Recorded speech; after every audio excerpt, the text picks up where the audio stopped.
As we welcome you into NFL Live, Dana Orlovsky, Andrew Hawkins. We've got Mina joining us here, and Marcus Spears. I'm going to go to Mina first. Mina, as somebody who knows this Seattle organization really well, what's your reaction to this surprising news?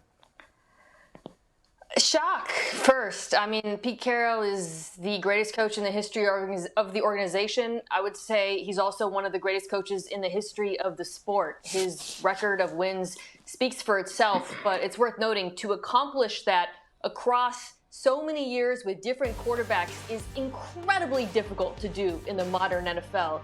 He is an amazing leader, an unparalleled facilitator of culture, and a tremendous developer of talent. The Legion of Boom era Seahawks, one of the best defenses in NFL history, had his stamp all over them. The way he developed those players, some of whom will be in the Hall of Fame, is incredible.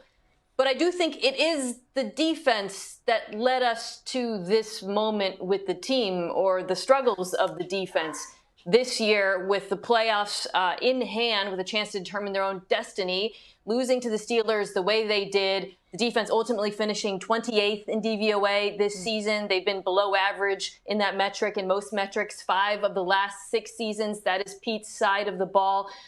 It's not an easy decision, but it's also not an incomprehensible one when you look at it through that lens. And if they can keep him in the building, as has been suggested, in an advisory role, I think that would be the optimal outcome for this team. Mina mentioned yesterday on this show, it may be the best class of potential head coaches that we've seen in quite some time, maybe even ever. Now 7 jobs open, these teams looking for head coaches and looking for new directions, different leadership. Mina, as it relates back to the Seahawks, as we continue to address the breaking news today of Pete Carroll stepping away, how attractive is this job in Seattle?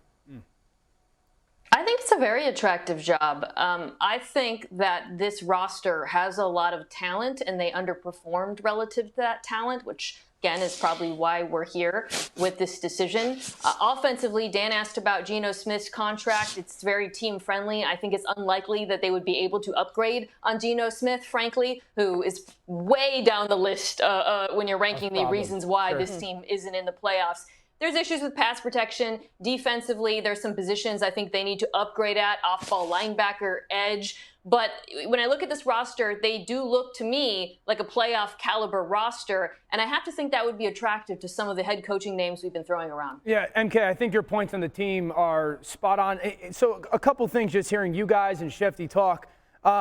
When it comes to his potential replacement, number one, I think we have to figure out or find out why they actually made this decision. And was it mutually exclusive? You know, because you hear Shefty say maybe there was a struggle to connect with some of the younger players. So that makes me think, will that new head coach be someone who is of younger age?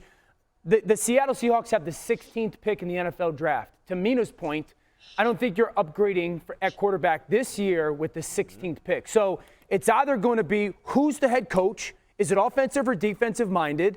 And then what are they going to do? Are they going to keep Geno on the team-friendly contract, or are they going to try to move up? We know that they tried to, or at least had interest in going to get Anthony Richardson up last year. So I think there's a lot of unknown questions right now, both with the head coach and also what they're going to do at the most important position. Because in that division, San Francisco and the Rams, they're not going anywhere. Kyler Murray back healthy in Arizona as well.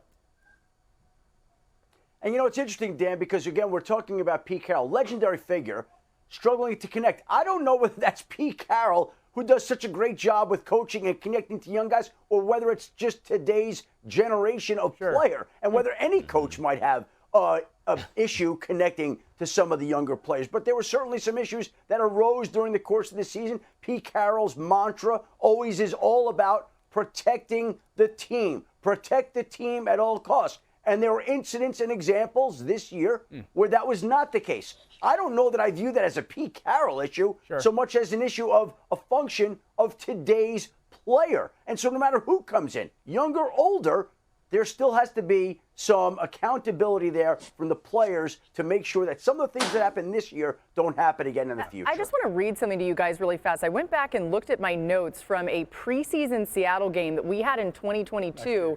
This was, of course, when we were going to see Geno Smith for the first time as the starting quarterback and Russell Wilson was gone.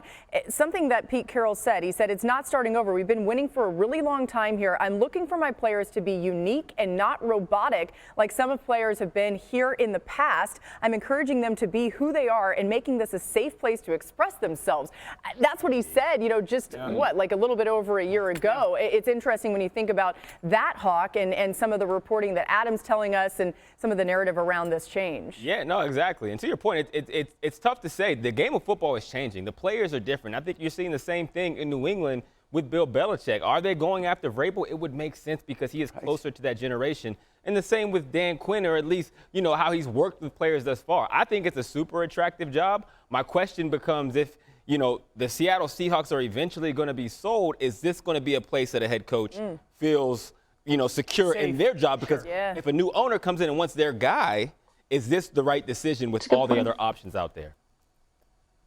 Yeah, well, I lean into a lot what Dan said, Hawk, about how, all you got to do is look at the recent history of when new coaches come on, it's usually a new quarterback. Right. It's usually a guy that they want to have in their own vein. And that's the thing that I think about in the strength. And we know who leads these organizations when it comes to not only the success of the organizations, but also how you look at those organizations. We don't look at any franchise as a model of having success if they don't have a quarterback with a coach that's coming in new, that's paired, that we believe can take them to a level in which we think they'll be competitive. And Geno has played well. This is not to cast aspersions on him, but the changes we've seen DeMeco Ryans, they draft C.J. Stroud. We saw the new regime in Carolina. They drafted Bryce Young. We saw Dan Campbell go to Detroit. They traded for Jared Goff. Sean McVay wanted his guy after having a tremendous amount of success in Matthew Stafford. You think about San Francisco, trying to find quarterback after quarterback after quarterback. But the model has been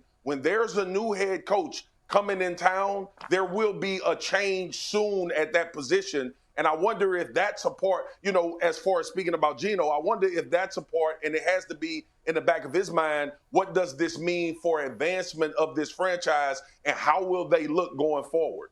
Yeah, again, as you see on the screen and as we've told you, Pete Carroll expected to move into an advisory role with this organization. Mina, we'll give you the last word here. How will Carroll be remembered with the Seahawks? I'll just draw on things that I've heard from players who played on those great defenses, Cam Chancellor, Bobby Wagner, Michael Bennett, who I've had the chance to interview and spend time with over the years. And there's two things that come to mind. One, the brand of football, defensive football, that Pete Carroll coached, the scheme that he implemented was so physically dominant, they had to change the rules in football because of it. So I think he'll always be remembered for that. And then the other thing, talking to those players, I've spoken with a lot of players about their former coaches. I don't think I've ever met players talk about a former coach the way they talk about Pete Carroll, the impact that he's had on them on and off the field. They would run through a wall for him. And I think when we think back on his legacy in Seattle, when you look at the way players talk about him, the players who have come back to that organization, that is something that he did at a level that we may never see again. Oh, it just got chills. And Mina, that would be true for the college players as well that he coached. Carroll, one of 3 head coaches to win both a Super Bowl title and an AP national title in college alongside Jimmy Johnson and Barry Switzer. If he is in fact done with coaching, that legacy, as Mina so well said there, is one that we will never forget.